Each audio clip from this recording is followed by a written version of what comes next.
Israel ने भारत की जमकर प्रशंसा की, भारत के क्षमताओं का जमकर बखान किया और पिछले कुछ सालों में भारत ने स्वदेशी हथियारों को बनाने की क्षमताओं का जो विकास किया उससे पूरी दुनिया जहां हैरान है, तो वहीं इजराइल ने भारत के तकनीकी विकास और हथियारों के निर्माण की क्षमताओं को लेकर खुशी जाहिर की है। लेकिन फिर भी इजराइल ने तमाम तारीफों के बावजूद भारत में एक समस्या को लेकर चिंता जाहिर की है। दरअसल भारत में इजराइल के राजदूत नियोर गिलोन ने एक कार्यक्रम के दौरान खुलासा किया कि इजराइल मौजूदा समय में भारत के मेक इन इंडिया कार्यक्रम का हिस्सा बनना चाहता है और मेक इन इंडिया कार्यक्रम के तहत इजराइल भारत को अपनी टेक्नोलॉजी भी देना चाहता है। लेकिन इजराइल ने चीन के चालबाजियों को लेकर चिंता जाहिर की। जैसा कि चीन आज की दुनिया में टेक्नोलॉजी का सबसे बड़ा चोर है और चीन अपने साइबर हमलों के माध्यम से या फिर उस देश में मौजूद अपने कंपनियों के माध्यम से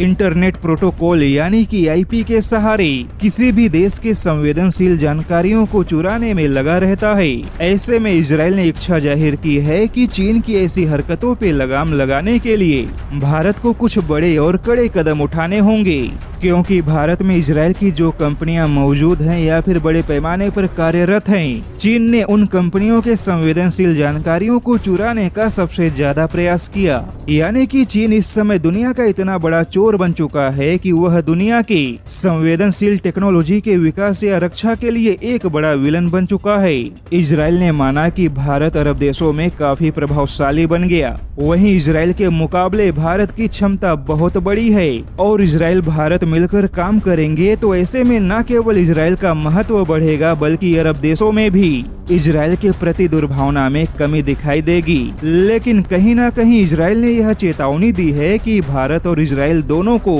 चीन के साइबर हमलों और चीन की चालबाजियों से सावधान रहने की आवश्यकता है।